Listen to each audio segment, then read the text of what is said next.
ಮಿತ್ರರೇ ನಮಸ್ಕಾರ. ಮಿತ್ರರೇ, ಆಪರೇಷನ್ ಸಿಂಧೂರ ಆದ ಬಳಿಕ ಈ ಡಿಫೆನ್ಸ್ ಸೆಕ್ಟರ್ ಬಗ್ಗೆ ಬಹಳಷ್ಟು ಚರ್ಚೆ ಶುರುವಾಗಿದೆ. ಅದರಲ್ಲೂ ಮುಖ್ಯವಾಗಿ ಭಾರತದ ಡಿಫೆನ್ಸ್ ಟೆಕ್ನಾಲಜಿಯ ಬಗ್ಗೆ ಜನರಿಗೆ ಕುತೂಹಲ ಹೆಚ್ಚಾಗ್ತಾ ಇದೆ. ಜನ ಅದರ ಬಗ್ಗೆ ಹೆಚ್ಚೆಚ್ಚು ಇಂಟ್ರೆಸ್ಟ್ ಅನ್ನು ಪಡೆದುಕೊಂಡಿದ್ದಾರೆ. ಈ ಮೊದಲು ಏನಾಗ್ತಾ ಇತ್ತು ಗೊತ್ತಾ? ಭಾರತದ ಡಿಫೆನ್ಸ್ ಕೇಪಬಿಲಿಟಿ ಬಗ್ಗೆ ವಿದೇಶಗಳಿಗೆ ಹೆಚ್ಚೇನು ತಿಳಿದಿರಲಿಲ್ಲ. ಭಾರತಕ್ಕೆ ಇಷ್ಟೆಲ್ಲ ತಾಕತ್ತಿದೆ ಅಂತ. ವಿದೇಶಗಳಿಗೆ ಹಾಗಿರಲಿ, ಭಾರತೀಯರಿಗೆ ಅದರ ಬಗ್ಗೆ ಗೊತ್ತಿರಲಿಲ್ಲ.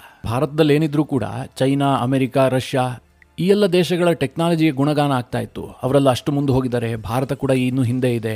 ನಾವಿನ್ನು 4.5 ಜನರೇಷನ್ನ ಏರ್ ಕ್ರಾಫ್ಟ್ ಅನ್ನು ರೆಡಿ ಮಾಡ್ತಾ ಇದ್ದೀವಿ, ಆದರೆ ವಿಶ್ವ 6th ಜನರೇಷನ್ ಫೈಟರ್ ಜೆಟ್ ಅನ್ನು ರೆಡಿ ಮಾಡ್ತಾ ಇದೆ. ಚೈನಾದಲ್ಲಿ ಅಭಿವೃದ್ಧಿ ಆಯಿತು, ಅಮೆರಿಕ ಕೂಡ ಇದನ್ನು ಅಭಿವೃದ್ಧಿ ಮಾಡ್ತಾ ಇದೆ.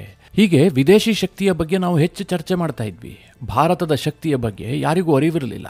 ಆದರೆ ಯಾವಾಗ ಆಪರೇಷನ್ ಸಿಂಧೂರ ಸಕ್ಸಸ್ ಆಗುತ್ತೆ, ಭಾರತ ಒಂದು ಅಭೂತಪೂರ್ವ ಜಯವನ್ನು ದಾಖಲಿಸುತ್ತೆ, ಪಾಕಿಸ್ತಾನಕ್ಕೆ ಯಾವ ಹಂತದಲ್ಲೂ ಕೂಡ ಸಣ್ಣ ಯಶಸ್ಸು ಸಿಗದಂತೆ ಭಾರತ ನೋಡಿಕೊಳ್ಳುತ್ತಲ್ಲ, ಅದಾದ ಬಳಿಕ ಭಾರತದ ಟೆಕ್ನಾಲಜಿಯ ಗುಣಗಾನ ಜಾಸ್ತಿ ಆಗ್ತಾ ಇದೆ. ಅದನ್ನು ತಿಳಿದುಕೊಳ್ಳೋದಕ್ಕೆ ಜನ ಹೆಚ್ಚೆಚ್ಚು ಪ್ರಯತ್ನ ಪಡ್ತಾ ಇದ್ದಾರೆ. ಯಾಕೆ ಈ ಪೀಠಿಕೆ ಹಾಕ್ತಾ ಇದ್ದೀನಿ ಅಂತಂದ್ರೆ, ಭಾರತ ಭವಿಷ್ಯದಲ್ಲಿ ಎದುರಾಗಬಹುದಾದಂತಹ ಯುದ್ಧಕ್ಕೆ ಯಾವ ರೀತಿಯಾಗಿ ತಯಾರಿ ಆಗ್ತಾ ಇದೆ. ನಾವು ಯಾಕಿನ್ನೂ 5th ಜನರೇಷನ್ನ ಫೈಟರ್ ಜೆಟ್ಗಳನ್ನು ಖರೀದಿ ಮಾಡಿಲ್ಲ? ಮಾಡರ್ನ್ ಯುದ್ಧದಲ್ಲಿ ಫೈಟರ್ ಜೆಟ್ಗಳ ಪ್ರಭಾವ ಎಷ್ಟರ ಮಟ್ಟಿಗೆ ಕಡಿಮೆ ಆಗ್ತಾ ಇದೆ? ಏರ್ ಸುಪೀರಿಯಾರಿಟಿ ಸಾಧಿಸಲು ಭಾರತ ಫೈಟರ್ ಜೆಟ್ಗಳಿಲ್ಲದೆ ಬದಲಿ ಮಾರ್ಗವನ್ನು ಹೇಗೆ ಕಂಡುಕೊಳ್ತಾ ಇದೆ? ಇದೆಲ್ಲದರ ಬಗ್ಗೆ ಬಹಳ ಇಂಟ್ರೆಸ್ಟಿಂಗ್ ಆದಂತಹ ಒಂದಷ್ಟು ಮಾಹಿತಿ ಇದೆ ಮಿತ್ರರೇ. ಈ ವಿಡಿಯೋದಲ್ಲಿ ಆ ಬಗ್ಗೆ ನಿಮಗೆ ಡೀಟೇಲ್ ಆಗಿ ತಿಳಿಸ್ಕೊಡುವಂತಹ ಪ್ರಯತ್ನ ಮಾಡ್ತೀನಿ. ನೀವು ಈ ವಿಡಿಯೋನ ಕೊನೆವರೆಗೂ ಮಿಸ್ ಮಾಡದೆ ನೋಡಿ. ಭಾರತ ತನ್ನ ಡಿಫೆನ್ಸ್ ಸೆಕ್ಟರನ್ನು ಯಾವಾಗಲೂ ಅಧ್ಯಯನಶೀಲತೆಯಿಂದ ಇಟ್ಕೊಂಡಿರುತ್ತೆ. ಯಾಕೆ ಕೇಳಿದ್ರೆ, ಪ್ರತಿ ಬಾರಿಯೂ ನಾವೇ ಯುದ್ಧ ಮಾಡಿ ಅನುಭವವನ್ನು ಪಡೆದುಕೊಳ್ತೀವಿ ಅಂತಂದ್ರೆ ಅದು ಆಗದಂತಹ ಮಾತು. ಯುದ್ಧದ ಅವಕಾಶಗಳೇನು ಯಾವಾಗಲೂ ಸಿಗೋದಿಲ್ಲ. ಹೀಗಾಗಿ ಬೇರೆ ಎಲ್ಲೋ ಯುದ್ಧ ಆಗ್ತಾ ಇದ್ರೂ ಕೂಡ ಭಾರತ ಅದರ ಬಗ್ಗೆ ಅಧ್ಯಯನ ಮಾಡುತ್ತೆ. ಉದಾಹರಣೆಗೆ ಹಮಾಸ್ ಮತ್ತು ಇಸ್ರೇಲ್ ನಡುವೆ ಯುದ್ಧ ಆಯಿತು, ಭಾರತ ಅದನ್ನು ಕ್ಲೋಸ್ ಆಗಿ ಮಾನಿಟರ್ ಮಾಡ್ತು. ಹಾಗೆ ರಷ್ಯಾ ಮತ್ತು ಉಕ್ರೇನ್ ನಡುವೆ ಯುದ್ಧ ಆಯಿತು, ಅದನ್ನು ಕೂಡ ಭಾರತ ಸ್ಟಡಿ ಮಾಡ್ತು. ಈ ಎಲ್ಲ ಯುದ್ಧದಿಂದ ಭಾರತ ತಿಳ್ಕೊಂಡಿದ್ದೇನು ಕೇಳಿದ್ರೆ, ಆಧುನಿಕ ಯುದ್ಧ ತಂತ್ರಜ್ಞಾನದಲ್ಲಿ ಭೂಸೇನೆಯ ಪಾತ್ರ ಬಹಳ ಕಡಿಮೆ ಆಗ್ತಾ ಇದೆ. ಜೊತೆಗೆ ಭೂಸೇನೆಯಲ್ಲಿ ಬಳಸುವಂತಹ ವಾರ್ಫೇರ್ಗಳೇನಿದಾವೆ ಅದರ ಪಾತ್ರವೂ ಕೂಡ ಬಹಳ ಕ್ಷೀಣಿಸ್ತಾ ಇದೆ. ಇವತ್ತೇನೇ ಇದ್ರೂ ಕೂಡ ಏರ್ ಸುಪೀರಿಯಾರಿಟಿಯನ್ನು ಸಾಧಿಸುವಂಥವರು ಯುದ್ಧದಲ್ಲಿ ಜಯಶಾಲಿ ಆಗ್ತಾರೆ. ಇದು ಭಾರತ ಕಂಡುಕೊಂಡಂತಹ ಸತ್ಯ. ಕೇವಲ ಭಾರತ ಮಾತ್ರ ಅಲ್ಲ, ಇವತ್ತು ವಿಶ್ವವೇ ಇದರ ಬಗ್ಗೆ ಯೋಚನೆ ಮಾಡ್ತಾ ಇದೆ. ಮೊದಲಿನ ಹಾಗೆ ಯುದ್ಧ ಅಂತಂದ್ರೆ ಟ್ಯಾಂಕರ್ಗಳನ್ನು ನುಗ್ಗಿಸೋದಾಗಿರಬಹುದು, ಸ್ಟ್ರೈಕರ್ಗಳನ್ನು ತೆಗೆದುಕೊಂಡು ಹೋಗಿ ದಾಳಿ ಮಾಡೋದಾಗಿರಬಹುದು, ಇದೆಲ್ಲವೂ ಕೂಡ ಬಹಳ ಕಡಿಮೆ ಆಗ್ತಾ ಇದೆ. ಎಲ್ಲೋ ಸ್ವಲ್ಪ ಬಳಕೆ ಆಗುತ್ತೆ, ಅದನ್ನು ಕಂಪ್ಲೀಟ್ ಆಗಿ ವೈಪ್ಔಟ್ ಮಾಡೋದಕ್ಕೆ ಸಾಧ್ಯ ಇಲ್ಲ. ಆದರೆ ಅದೇ ತಂತ್ರವನ್ನು ಬಳಸಿ ಯುದ್ಧ ಮಾಡ್ತೀವಿ ಅಂತಂದ್ರೆ ರಷ್ಯಾಗೆ ಏನು ನಷ್ಟ ಆಯ್ತಲ್ಲ, ಅಷ್ಟು ನಷ್ಟವನ್ನು ಅನುಭವಿಸಬೇಕಾಗುತ್ತೆ. ರಷ್ಯಾ ಮಾಡಿದಂತಹ ತಪ್ಪೇನು? ಉಕ್ರೇನ್ನೊಳಗೆ ತನ್ನ ಟ್ಯಾಂಕ್ಗಳನ್ನು ನುಗ್ಗಿಸ್ತು. ಉಕ್ರೇನ್ ಅವರು ಈಸಿಯಾಗಿ ರಷ್ಯಾವನ್ನು ಟ್ರ್ಯಾಪ್ ಮಾಡಿದ್ರು. ರಷ್ಯಾದಂತಹ ದೈತ್ಯ ಸೇನೆಯೂ ಕೂಡ ಉಕ್ರೇನ್ ನೆಲದ ಒಳಗೆ ಬಹಳ ನಷ್ಟವನ್ನು ಅನುಭವಿಸಬೇಕಾಯಿತು. ರಷ್ಯಾ ಸೋತು ಹೋಯಿತು ಅಥವಾ ರಷ್ಯಾಗೆ ಬಹಳ ಹಿನ್ನಡೆ ಆಯಿತು ಅಂತ ನಾನು ಹೇಳೋದಿಲ್ಲ, ಆದರೆ ಲಾಸ್ನ ಪ್ರಮಾಣ ಎಷ್ಟಾಯಿತು? ರಷ್ಯಾದಂತಹ ದೈತ್ಯ ದೇಶವೇ ಒಂದು ಸ್ವಲ್ಪ ಯೋಚನೆ ಮಾಡಬೇಕಾದಂತಹ ಪರಿಸ್ಥಿತಿ ಬಂತು. ಭಾರತ ಇದನ್ನೆಲ್ಲ ಬಹಳ ಡೀಪ್ ಆಗಿ ಸ್ಟಡಿ ಮಾಡಿತ್ತು. ಇವತ್ತು ಯುದ್ಧ ಅಂತ ಆದ್ರೆ ನಮಗೆ ತುಂಬಾ ಕ್ರೂಷಿಯಲ್ ರೋಲ್ ಅನ್ನು ನಿಭಾಯಿಸುವಂತಹದ್ದು ಒಂದು ಏರ್ ಡಿಫೆನ್ಸ್ ಸಿಸ್ಟಮ್, ಎರಡನೇದಾಗಿ ಡ್ರೋನ್ಗಳು, ಅನ್ಮ್ಯಾನ್ಡ್ ಏರಿಯಲ್ ವೆಹಿಕಲ್ಗಳು ತೀರಾ ನಿರ್ಣಾಯಕ ಪಾತ್ರವನ್ನು ವಹಿಸ್ತವೆ. ನಾವು ಇದ್ರ ಬಗ್ಗೆ ಹೆಚ್ಚಿಗೆ ಫೋಕಸ್ ಮಾಡಬೇಕು ಅಂತ ಭಾರತ ಮನದಟ್ಟು ಮಾಡಿಕೊಂಡು ಆ ಪ್ರಕಾರವಾಗಿ ಕೆಲಸ ಮಾಡ್ತಾ ಇದೆ. ಎಷ್ಟರ ಮಟ್ಟಿಗೆ ಯುದ್ಧ ತಂತ್ರಜ್ಞಾನ ಬದಲಾಗ್ತಾ ಇದೆ ಅಂತಂದ್ರೆ, ಇವತ್ತಿನ ಯುದ್ಧದಲ್ಲಿ ಫೈಟರ್ ಜೆಟ್ಗಳ ಪ್ರಭಾವವೂ ಕೂಡ ತೀರಾ ಕಡಿಮೆ ಆಗ್ತಾ ಇದೆ. ಭಾರತ ಪಾಕಿಸ್ತಾನ ನಡುವೆ ಈಗ ಆಪರೇಷನ್ ಸಿಂಧೂರ ಆಯ್ತಲ್ಲ, ಆ ಸಂದರ್ಭದಲ್ಲಿ ಭಾರತ ಬಹಳ ಲಿಮಿಟೆಡ್ ರೀತಿಯಲ್ಲಿ ತನ್ನ ಫೈಟರ್ ಜೆಟ್ಗಳನ್ನು ಬಳಸಿಕೊಂಡಿದೆ. ಇವತ್ತಿನ ದಿನದಲ್ಲಿ ಶತ್ರು ದೇಶದ ಏರ್ ಸ್ಪೇಸ್ ಅನ್ನ ಪ್ರವೇಶ ಮಾಡಿ ಅಂದ್ರೆ ನುಗ್ಗಿ ಹೊಡೆಯೋದಿದೆಯಲ್ಲ, ಇದು ತುಂಬಾ ಕಷ್ಟದ ಕೆಲಸ. ನಾವು ಬಹಳ ಲಾಸ್ ಅನ್ನ ಎದುರಿಸೋದಕ್ಕೆ ಸಿದ್ಧ ಆಗಿರಬೇಕು ಇಂತಹ ಯುದ್ಧ ತಂತ್ರವನ್ನು ಅನುಸರಿಸಿದ್ದೆ. ಆದ್ರೆ ಇದು ಪಾಕಿಸ್ತಾನಕ್ಕೆ ತುಂಬಾ ಚೆನ್ನಾಗಿ ಅನುಭವಕ್ಕೆ ಬಂತು. ಪಾಕಿಸ್ತಾನ ಅನೇಕ ಫೈಟರ್ ಜೆಟ್ಗಳನ್ನ ಈ ಯುದ್ಧದಲ್ಲಿ ಕಳೆದುಕೊಂಡಿದೆ. ಕೇವಲ 3 ದಿನದ ಯುದ್ಧದಲ್ಲಿ ಪಾಕಿಸ್ತಾನದ F-16 ನಷ್ಟ ಆಗಿದೆ, JF-17 ಥಂಡರ್ ನಷ್ಟ ಆಗಿದೆ, J-10 ಅನ್ನು ಕೂಡ ಪಾಕಿಸ್ತಾನ ಕಳೆದುಕೊಂಡಿದೆ. ಇದಕ್ಕೆ ಕಾರಣ ಏನು ಕೇಳಿದ್ರೆ, ಇವತ್ತಿನ ಫೈಟರ್ ಜೆಟ್ಗಳು ಶತ್ರು ದೇಶದ ವಾಯು ಪ್ರದೇಶವನ್ನ ದಾಟ್ತಿದ್ದ ಹಾಗೆ ಅಲ್ಲಿರುವಂತಹ ಏರ್ ಡಿಫೆನ್ಸ್ ಸಿಸ್ಟಮ್ ಅದನ್ನು ನಾಶಪಡಿಸುತ್ತೆ. ಉದಾಹರಣೆಗೆ ಪಾಕಿಸ್ತಾನದ JF-17 ಭಾರತದೊಳಗೆ ಬಂತು ಅಂತಂದ್ರೆ ತಕ್ಷಣ ನಮ್ಮ S-400 ಆಕ್ಟಿವ್ ಆಗುತ್ತೆ, ಅದನ್ನು ಹೊಡೆದು ಹಾಕುತ್ತೆ. ನಾನು ಯಾಕೆ ಇದನ್ನು ಇಷ್ಟೊಂದು ವಿವರಿಸಿ ಹೇಳ್ತಾ ಇದ್ದೀನಿ ಅಂತಂದ್ರೆ, ಕೆಲವರು ಪ್ರಶ್ನೆ ಕೇಳ್ತಾ ಇದ್ರಲ್ಲ, ಭಾರತ ಯಾಕಿನ್ನು ಸುಖೋಯ್ Su-57 ಅಥವಾ F-35 ಅನ್ನು ಖರೀದಿ ಮಾಡ್ತಾ ಇಲ್ಲ? ಫೈಟರ್ ಜೆಟ್ಗಳನ್ನು ಹೆಚ್ಚಿನ ಸಂಖ್ಯೆಯಲ್ಲಿ ಖರೀದಿ ಮಾಡೋದಕ್ಕೆ ಭಾರತ ಯಾಕೆ ಮನಸ್ಸು ಮಾಡ್ತಾ ಇಲ್ಲ? ಭಾರತದ ಬಳಿಯಲ್ಲಿ ಕೇವಲ 31 ಸ್ಕ್ವಾಡ್ರನ್ ಯುದ್ಧ ವಿಮಾನಗಳಿದ್ದಾವೆ. ಭಾರತ ಸಿಕ್ಕಾಪಟ್ಟೆ ವಿಶಾಲವಾದಂತಹ ದೇಶ. ಇಷ್ಟೊಂದು ದೊಡ್ಡ ದೇಶವನ್ನು ರಕ್ಷಣೆ ಮಾಡಿಕೊಳ್ಳೋದಕ್ಕೆ ನಮ್ಗೆ ಇನ್ನೂ ಹೆಚ್ಚಾಗಿ ಒಂದು 15 ಸ್ಕ್ವಾಡ್ರನ್ ಯುದ್ಧ ವಿಮಾನಗಳು ಬೇಕಾಗುತ್ತೆ. ಆದರೂ ಕೂಡ ಕೇಂದ್ರ ಸರ್ಕಾರ ಯಾಕೆ ಮನಸ್ಸು ಮಾಡ್ತಿಲ್ಲ? ಹೀಗೆಲ್ಲ ಅನೇಕರಿಗೆ ಪ್ರಶ್ನೆಗಳಿದ್ದಾವೆ. ಮಿತ್ರರೇ, ಭವಿಷ್ಯದಲ್ಲಿ ಈ ಫೈಟರ್ ಜೆಟ್ಗಳಿದಾವಲ್ಲ, ಇದರ ರೋಲ್ ತೀರಾ ಕಡಿಮೆ ಆಗುತ್ತೆ. ನೀವು ಸಂಖ್ಯೆಗಷ್ಟೇ ಅದನ್ನು ಇಟ್ಕೊಂಡಿರಬೇಕು. ಅದನ್ನು ಶತ್ರು ದೇಶದ ಒಳಗೆ ನುಗ್ಗಿಸೋದಕ್ಕೆ ಸಾಧ್ಯ ಆಗೋದಿಲ್ಲ. ಅಂತಹ ಪರಿಸ್ಥಿತಿ ನಿರ್ಮಾಣ ಆಗುತ್ತೆ. ಅದಕ್ಕೋಸ್ಕರವಾಗಿ ಭಾರತ ಅದ್ರ ಬಗ್ಗೆ ಯೋಚನೆ ಮಾಡೋದನ್ನು ಕಡಿಮೆ ಮಾಡಿ, ಅಂದರೆ ಕಂಪ್ಲೀಟ್ ಆಗಿ ಬಿಟ್ಬಿಟ್ಟಿದೆ, ನಾವು ಇನ್ಯಾವತ್ತೂ ಫೈಟರ್ ಜೆಟ್ಗಳನ್ನು ಖರೀದಿ ಮಾಡೋದಿಲ್ಲ ಅಂತ ನಾನು ಹೇಳ್ತಾ ಇಲ್ಲ. ಆದರೆ ಭಾರತ ಅದನ್ನು ಸೆಕೆಂಡರಿ ಪ್ರಯಾರಿಟಿಯಾಗಿ ನೋಡ್ತಾ ಇದೆ. ಅದೇ ತೀರಾ ಇಂಪಾರ್ಟೆಂಟ್, ಅದಿದ್ರೆ ಮಾತ್ರ ಯುದ್ಧ ನಾವು ಗೆಲ್ಲೋದಕ್ಕೆ ಸಾಧ್ಯ ಅಂತ ಭಾರತ ಯೋಚನೆ ಮಾಡ್ತಾ ಇಲ್ಲ. ಹಾಗಾದರೆ ಮೊದಲ ಪ್ರಾಶಸ್ತ್ಯ ಏನು? ಭಾರತ ಏನು ಮಾಡ್ತಾ ಇದೆ?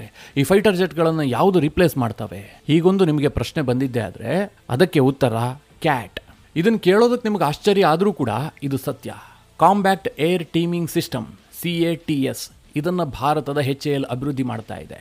ಇದು ಹೇಗೆ ಕೆಲಸ ಮಾಡುತ್ತೆ? ಇದರ ವೈಶಿಷ್ಟ್ಯತೆಗಳೇನು? ಇದು ಯಾವ ರೀತಿಯಾಗಿ ಏರ್ ಡಾಮಿನೆನ್ಸನ್ನು ಸಾಧಿಸೋದಕ್ಕೆ ಹೆಲ್ಪ್ ಮಾಡುತ್ತೆ? ಇದೆಲ್ಲವುದನ್ನು ಮುಂದೆ ವಿವರಿಸ್ತಾ ಹೋಗ್ತೀನಿ. ಭಾರತದ ಹೆಮ್ಮೆಯ HAL ತೇಜಸ್ ವಿಮಾನವನ್ನು ಅಭಿವೃದ್ಧಿ ಮಾಡಿತ್ತು. ತೇಜಸ್ ವಿಮಾನ ಇದೆಯಲ್ಲ, ಇದು 4th ಜನರೇಷನ್ನ ಫೈಟರ್ ಜೆಟ್. ನಂತರ ಅದಕ್ಕೆ ಅಡ್ವಾನ್ಸ್ ಏವಿಯಾನಿಕ್ಸ್ಗಳನ್ನು ಬಳಸಿ 4.5 ಜನರೇಷನ್ಗೆ HAL ಅಪ್ಗ್ರೇಡ್ ಮಾಡ್ತಾ ಇದೆ. ಇಷ್ಟಾದರೂ ಕೂಡ, ಅಂದರೆ HALನ ಯುದ್ಧ ವಿಮಾನಗಳು 4.5 ಜನರೇಷನ್ಗೆ ಅಪ್ಗ್ರೇಡ್ ಆದರೂ ಕೂಡ ಅದು ಸ್ಟೆಲ್ತ್ ಸಾಮರ್ಥ್ಯದ್ದಲ್ಲ. ಹೀಗಾಗಿ ನಮ್ಮ ತೇಜಸ್ಗಳನ್ನು ಶತ್ರು ದೇಶದ ಒಳಗೆ ನುಗ್ಗಿಸೋದಕ್ಕೆ ಸಾಧ್ಯ ಇಲ್ಲ. ನಾವೇನಾದರೂ ತೇಜಸ್ಸನ್ನು ತೆಗೆದುಕೊಂಡು ಪಾಕಿಸ್ತಾನಕ್ಕೆ ಹೋಗಿದ್ದೆ ಆದರೆ ಪಾಕಿಸ್ತಾನ ಅದನ್ನು ಹೊಡೆದಾಕುವಂಥ ಸಾಧ್ಯತೆಗಳು ಜಾಸ್ತಿ ಇರುತ್ತೆ. ಒಂದು ವೇಳೆ ಪಾಕಿಸ್ತಾನಕ್ಕೆ ಹೊಡೆದಾಕೋದಕ್ಕೆ ಸಾಧ್ಯ ಆಗಿಲ್ಲ ಅಂತಂದ್ರೂ ಕೂಡ ನಮ್ಮ ಪ್ರಬಲ ಶತ್ರುವಾದಂತಹ ಚೀನಾ ಈಸಿಯಾಗಿ ಅದನ್ನು ಹೊಡೆದಾಕುತ್ತೆ. ಅಂತಹ ಸನ್ನಿವೇಶದಲ್ಲಿ ನಮಗೆ ತೇಜಸ್ ಮಾತ್ರ ಲಾಸ್ ಆಗೋದಿಲ್ಲ, ತೇಜಸ್ಸನ್ನು ಚಲಾವಣೆ ಮಾಡ್ತಾ ಇರುವಂತಹ ಪೈಲಟ್ಗಳನ್ನು ಕೂಡ ನಾವು ಕಳೆದುಕೊಳ್ಳಬೇಕಾಗತ್ತೆ, ಅಥವಾ ಅವರು ಶತ್ರು ದೇಶಗಳಲ್ಲಿ ಹೋಗಿ ಬೀಳಬೇಕಾದಂತಹ ಸನ್ನಿವೇಶ ಬಂದ್ಬಿಡುತ್ತೆ. ಈ ಕಾರಣದಿಂದ ಭವಿಷ್ಯದಲ್ಲಿ ನಾವು ಇಂತಹ ತೇಜಸ್ ಇರಬಹುದು ಅಥವಾ 4.5 ಜನರೇಷನ್ನ ಯುದ್ಧ ವಿಮಾನಗಳಿರಬಹುದು, ಇವುಗಳನ್ನು ಯುದ್ಧದಲ್ಲಿ ಸಮರ್ಪಕವಾಗಿ ಬಳಸೋದಕ್ಕೆ ಸಾಧ್ಯವೇ ಆಗೋದಿಲ್ಲ. ಕೇವಲ ನಮ್ಮ ಏರ್ ಸ್ಪೇಸ್ನಲ್ಲಿ ಮಾತ್ರ ಇವುಗಳನ್ನು ಚಲಾವಣೆ ಮಾಡ್ತಾ ಶತ್ರು ದೇಶದ ಕಡೆಗೆ ಮಿಸೈಲ್ಗಳನ್ನು ಲಾಂಚ್ ಮಾಡಬೇಕು. ಅಷ್ಟಕ್ಕೆ ಮಾತ್ರ ಇವುಗಳು ರಿಸ್ಟ್ರಿಕ್ಟ್ ಆಗಿಬಿಡ್ತವೆ. ಹೀಗಾಗಿ ಇದಕ್ಕೆ ಭಾರತ ಏನು ಪ್ಲಾನ್ ಮಾಡಿದೆ ಅಂತಂದ್ರೆ, ಈ ಎಲ್ಲ ಯುದ್ಧ ವಿಮಾನಗಳನ್ನು ಮದರ್ಶಿಪ್ ಆಗಿ ಕನ್ವರ್ಟ್ ಮಾಡುವಂಥದ್ದು. ನಿಮಗೆ ಈಸಿಯಾಗಿ ಅರ್ಥ ಆಗುವಾಗಿ ಹೇಳಬೇಕು ಅಂತಂದರೆ, ನಮ್ಮ HAL ಇದೆಯಲ್ಲ, ಇದು ತೇಜಸ್ಗೆ 4 ಜನ ಮಕ್ಕಳನ್ನು ರೆಡಿ ಮಾಡ್ತಾ ಇದೆ. ಆ ಮಕ್ಕಳು ರೆಡಿ ಆಗ್ತಿದ್ದ ಹಾಗೆ ಏನಾಗುತ್ತೆ ಅಂತಂದರೆ, ತೇಜಸ್ ಶತ್ರು ದೇಶದ ಒಳಗೆ ಹೋಗೋದೇ ಇಲ್ಲ, ಅದು ನಮ್ಮ ದೇಶದಲ್ಲೇ ಹಾರಾಡ್ತಾ ಇರುತ್ತೆ. ಆದರೆ ಅದರ ಮಕ್ಕಳು ಶತ್ರು ದೇಶದ ಒಳಗೆ ನುಗ್ಗಿ ವಿಧ್ವಂಸವನ್ನು ಮಾಡಿಬಿಡ್ತವೆ. ಅದಕ್ಕೆ HAL ಕ್ಯಾಟ್ಸ್ ಅಂತ ಹೆಸರಿಟ್ಟಿದೆ, ಕಾಂಬ್ಯಾಕ್ಟ್ ಏರ್ ಟೀಮಿಂಗ್ ಸಿಸ್ಟಮ್ ಅಂತ. ಆ ಕಾಂಬ್ಯಾಕ್ಟ್ ಏರ್ ಟೀಮಿಂಗ್ ಸಿಸ್ಟಮ್ನಲ್ಲಿ 4 ಪ್ರಮುಖವಾದಂತಹ ವೆಪನ್ಗಳಿದ್ದಾವೆ. Number 1 CATS warrior, number 2 CATS hunter, number 3 CATS alpha, number 4 CATS infinity. ಈ 4 ಪ್ರಮುಖ ಅಸ್ತ್ರಗಳು ಭಾರತದ ಬತ್ತಳಿಕೆಗೆ ಬಂದಿದ್ದೆ ಆದರೆ ನೀವು ತೇಜಸ್ನ ಸಾಮರ್ಥ್ಯವನ್ನು ಊಹೆ ಮಾಡೋದಕ್ಕೂ ಸಾಧ್ಯ ಇಲ್ಲ. ಪಾಕಿಸ್ತಾನದಂತಹ ದೇಶಗಳು ಭಾರತದ ಬಗ್ಗೆ ಯೋಚನೆ ಮಾಡಿದ್ರೆ ಬೆವ್ತು ಹೋಗ್ಬಿಡ್ತವೆ. ಅಂತಹ ಪರಿಸ್ಥಿತಿ ನಿರ್ಮಾಣ ಆಗುತ್ತೆ. ಯಾಕೆ ಕೇಳಿದ್ರೆ, ನಮ್ಮ ತೇಜಸ್ ಇದೆಯಲ್ಲ, ಇದು ಸ್ಟೆಲ್ತ್ ಸಾಮರ್ಥ್ಯದ ಫೈಟರ್ ಜೆಟ್ಗಳಲ್ಲ. ಆದರೆ ಈ ಕ್ಯಾಟ್ಸ್ ಅದಕ್ಕೆ ಆ್ಯಡ್ ಆಗ್ತಿದ್ದ ಹಾಗೆ ತೇಜಸ್ನ ಸಾಮರ್ಥ್ಯವೇ ಸ್ಟೆಲ್ತ್ ಆಗಿ ಕನ್ವರ್ಟ್ ಆಗುತ್ತೆ. ಅದು ಹೇಗೆ ಅಂತ ಈಗ ವಿವರಿಸ್ತೀನಿ ಕೇಳಿ. ಮೊದಲನೇದಾಗಿ ಈ ಕ್ಯಾಟ್ಸ್ ವಾರಿಯರ್ ಬಗ್ಗೆ ಹೇಳ್ಬಿಡ್ತೀನಿ. ಇದನ್ನ HAL ರೆಡಿ ಮಾಡ್ತಾ ಇದೆ. ಇದು ಅನ್ಮ್ಯಾನ್ಡ್ ಏರಿಯಲ್ ವೆಹಿಕಲ್. ನೋಡೋದಕ್ಕಿದು ಫೈಟರ್ ಜೆಟ್ ನಂತೆ ಕಾಣುತ್ತೆ. ನೀವು ಹೊರಗಿನಿಂದ ನೋಡಿದ್ರೆ ಇದು ಯಾವುದೋ 5th ಜನರೇಷನ್ ಫೈಟರ್ ಜೆಟ್ ಇರಬಹುದು ಅಂತ ಅನ್ಸುತ್ತೆ. ಆದರೆ ಇದು ಫೈಟರ್ ಜೆಟ್ ಅಲ್ಲ. ಆದರೆ ಇದಕ್ಕೆ ಸ್ಟೆಲ್ತ್ ಸಾಮರ್ಥ್ಯ ಇದೆ. ಇದು ಮಿಸೈಲ್ಗಳನ್ನು ಹೊತ್ತೊಯ್ಯುತ್ತೆ, ಮಿಸೈಲ್ಗಳನ್ನು ತನ್ಮೂಲಕ ಲಾಂಚ್ ಮಾಡುತ್ತೆ. ಒಂದು ಫೈಟರ್ ಜೆಟ್ ಏನೆಲ್ಲ ಕೆಲಸ ಮಾಡುತ್ತೋ ಅದೆಲ್ಲವುದನ್ನು ಇದು ಮಾಡುತ್ತೆ. ಇದಕ್ಕೆ ಸ್ಟೆಲ್ತ್ ಸಾಮರ್ಥ್ಯ ಇರುವ ಕಾರಣದಿಂದಾಗಿ ಶತ್ರುಗಳ ಏರ್ ಡಿಫೆನ್ಸ್ ಸಿಸ್ಟಮ್ಗೆ ಚಳ್ಳೆ ಹಣ್ಣು ತಿನ್ನಿಸುವಂತಹ ಸಾಮರ್ಥ್ಯವನ್ನ ಈ ಕ್ಯಾಟ್ ವಾರಿಯರ್ ಹೊಂದಿದೆ. ಈಗಾಗಲೇ HAL ಇದನ್ನ ರೆಡಿ ಮಾಡಿದೆ. 2025 ಜನವರಿ 11ನೇ ತಾರೀಕು ಇದರ ಇಂಜಿನ್ನ ಗ್ರೌಂಡ್ ರನ್ ನಡೆದಿದೆ.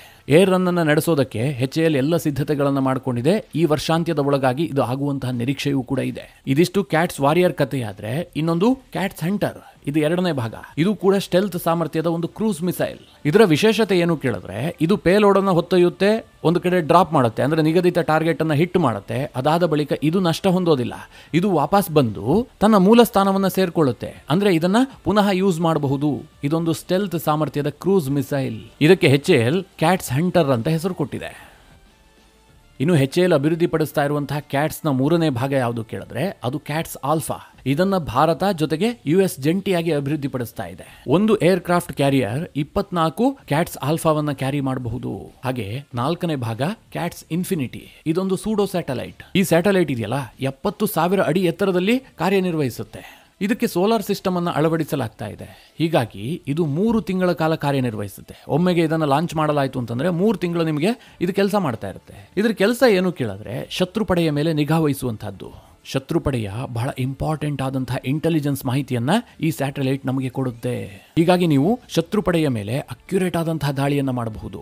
Cats warrior, cats hunter, cats alpha ಈ ಮೂರಕ್ಕೂ ಪೂರಕವಾಗಿ ಕ್ಯಾಟ್ಸ್ ಇನ್ಫಿನಿಟಿ ಕೆಲಸ ಮಾಡುತ್ತೆ. ಇದೆಲ್ಲದರ ಮದರ್ಶಿಪ್ ಯಾವುದು ಕೇಳಿದ್ರೆ ತೇಜಸ್ ಮೂಲಕವಾಗಿ ಇದನ್ನೆಲ್ಲ ಕಂಟ್ರೋಲ್ ಮಾಡಬಹುದು. ಇದರಿಂದ ಏನ್ ಲಾಭ, ಭಾರತಕ್ಕೆ ಏನ್ ಹೆಲ್ಪ್ ಆಗುತ್ತೆ ಕೇಳಿದ್ರೆ ಮಿತ್ರರೇ, ಈ ಎಲ್ಲಾ ಉಪಕರಣಗಳು ಕೂಡ ಸ್ಟೆಲ್ತ್ ಸಾಮರ್ಥ್ಯದ್ದು. ಶತ್ರುಪಡೆಗೆ ಇದರ ಗಂಧ ಗಾಳಿಯೂ ಸಿಗೋದಿಲ್ಲ. ಹೀಗಾಗಿ ಇವು ಈಸಿಯಾಗಿ ಟಾರ್ಗೆಟ್ ಅನ್ನು ಉಡಾಯಿಸ್ತವೆ. ಹಾಗೂ ಒಂದು ವೇಳೆ ಶತ್ರುಪಡೆ ಇದನ್ನು ನಾಶಪಡಿಸುವಲ್ಲಿ ಯಶಸ್ವಿ ಆದರೂ ಕೂಡ ನಮ್ಮ ಸೇನೆಗೆ ಯಾವುದೇ ಜೀವಹಾನಿ ಆಗೋದಿಲ್ಲ. ನಾವು ಯಾವುದೇ ಪೈಲಟ್ಗಳನ್ನ ಶತ್ರು ದೇಶದ ಏರ್ ಸ್ಪೇಸ್ಗೆ ಕಳುಹಿಸಬೇಕಾದಂತಹ ಅನಿವಾರ್ಯತೆಯೇ ಇರೋದಿಲ್ಲ. ಈ ಅನ್ಮ್ಯಾನ್ಡ್ ಏರಿಯಲ್ ವೆಹಿಕಲ್ಗಳು ನಿಗದಿತ ಟಾರ್ಗೆಟ್ ಅನ್ನು ಹಿಟ್ ಮಾಡುವಲ್ಲಿ ಶಕ್ತಿಯನ್ನು ಹೊಂದಿದ್ದಾವೆ. ಇದನ್ನ HAL ಈಗಾಗಲೇ ಸಾಕಷ್ಟು ಅಭಿವೃದ್ಧಿಪಡಿಸಿದೆ. ಈ ವರ್ಷಾಂತ್ಯ ಅಥವಾ ಮುಂದಿನ ವರ್ಷದಲ್ಲಿ ಇದರ ಕಂಪ್ಲೀಟ್ ಆದಂತಹ ಒಂದು ಮಾದರಿ ಸಿದ್ಧಗೊಳ್ಳುತ್ತೆ. ಅದನ್ನು ಸಾಕಷ್ಟು ಪ್ರಯೋಗಕ್ಕೊಳಪಡಿಸಿದ ಬಳಿಕ ಭಾರತೀಯ ಸೇನೆಯನ್ನ ಇದು ಸೇರ್ಕೊಳ್ಳುತ್ತೆ. ಒಮ್ಮೆ ಈ ಕ್ಯಾಟ್ಸ್ ನಮ್ಮ ತೇಜಸ್ ಜೊತೆಗೆ ಸೇರ್ಕೊಳ್ತು ಅಂತಂದ್ರೆ ತೇಜಸ್ ಕೇವಲ 4.5 ಜನರೇಷನ್ ಫೈಟರ್ ಜೆಟ್ ಮಾತ್ರ ಆಗಿರೋದಿಲ್ಲ. 5th ಅಥವಾ 6th ಜನರೇಷನ್ ಫೈಟರ್ ಜೆಟ್ಗಳು ಹೇಗೆ ಕೆಲಸ ಮಾಡ್ತಾವೋ ಅದೇ ರೀತಿಯಾಗಿ ತೇಜಸ್ ಕೂಡ ಕೆಲಸ ಮಾಡುತ್ತೆ. ಹೀಗಾಗಿ ಮಿತ್ರರೇ, ಭಾರತ ಹೆಚ್ಚಾಗಿ ಈ 5th ಜನರೇಷನ್ ಫೈಟರ್ ಜೆಟ್ಗಳಿರಬಹುದು ಅಥವಾ 6th ಜನರೇಷನ್ ಫೈಟರ್ ಜೆಟ್ಗಳಿರಬಹುದು ಇದ್ರ ಬಗ್ಗೆ ಹೆಚ್ಚಿಗೆ ತಲೆ ಕೆಡಿಸ್ಕೊಳ್ತಾ ಇಲ್ಲ. ಅದ್ರ ಪಾಡಿಗೆ ಅದಾಗ್ತಾ ಇದೆ. ಆಮ್ಕಾ ಅಭಿವೃದ್ಧಿ ಆಗ್ತಾ ಇದೆ. ಇನ್ನೊಂದು ಕಡೆ Su-57 ಖರೀದಿ ಮಾಡೋದಾ ಅಥವಾ F-35 ಖರೀದಿ ಮಾಡೋದಾ ಅದ್ರ ಬಗ್ಗೆ ಚರ್ಚೆ ನಡೀತಾ ಇದೆ. ಅದೆಲ್ಲ ಒಂದು ಭಾಗ. ಆದರೆ ಅದಕ್ಕಿಂತಲೂ ಮುಖ್ಯವಾಗಿ ಮುಂದಿನ ಯುದ್ಧ ತಂತ್ರವನ್ನು ಎದುರಿಸೋದಕ್ಕೆ ಭಾರತ ಟೆಕ್ನಾಲಜಿಯಲ್ಲಿ ಸಾಕಷ್ಟು ಅಭಿವೃದ್ಧಿಯನ್ನು ಪಡಿಸಿ ಕಡಿಮೆ ಲಾಸ್ ಆಗಬೇಕು, ಆದರೆ ಹೆಚ್ಚಿನ ಟಾರ್ಗೆಟ್ಗಳು ಹಾನಿಯಾಗಿರಬೇಕು. ಆ ರೀತಿಯ ತಂತ್ರಜ್ಞಾನವನ್ನು ಭಾರತ ಅಭಿವೃದ್ಧಿಪಡಿಸ್ತಾ ಇದೆ. ಮಿತ್ರರೇ, ಈ ಕ್ಯಾಟ್ಸ್ ಯೋಜನೆಗೆ ಒಂದು ದೊಡ್ಡ ಯಶಸ್ಸು ಸಿಗಲಿ. ಆದಷ್ಟು ಶೀಘ್ರವಾಗಿ ಇದು ಭಾರತೀಯ ಸೇನೆಯನ್ನು ಸೇರಿಕೊಳ್ಳುವಂತಾಗಲಿ ಅಂತ ಹಾರೈಸ್ತಾ ಈ ವಿಡಿಯೋವನ್ನು ಮುಕ್ತಾಯ ಮಾಡ್ತಾ ಇದ್ದೀನಿ. ಈ ಬಗ್ಗೆ ನಿಮ್ಮ ಅನಿಸಿಕೆ, ಅಭಿಪ್ರಾಯಗಳೇನು? ಕಮೆಂಟ್ ಮಾಡುವ ಮೂಲಕ ನಮಗೆ ತಿಳಿಸಿ. ಹಾಗೆ ನಿಮಗೆ ಈ ವಿಡಿಯೋ ಇಷ್ಟವಾದರೆ ಲೈಕ್ ಮಾಡಿ. ಜೊತೆಗೆ ನೀವಿನ್ನೂ ನಿಮ್ಮ ನೆಚ್ಚಿನ ಸಂಸ್ಕಾರ ಸೌರಭ ಯೂಟ್ಯೂಬ್ ಚಾನಲ್ನ ಸಬ್ಸ್ಕ್ರೈಬ್ ಮಾಡಿಲ್ಲ ಅಂತಾದರೆ ಈ ಕೂಡಲೇ ಸಬ್ಸ್ಕ್ರೈಬ್ ಮಾಡಿ ಮುಂದಿನ ಎಲ್ಲ ಅಪ್ಡೇಟ್ಗಳ ನೋಟಿಫಿಕೇಷನ್ಗಾಗಿ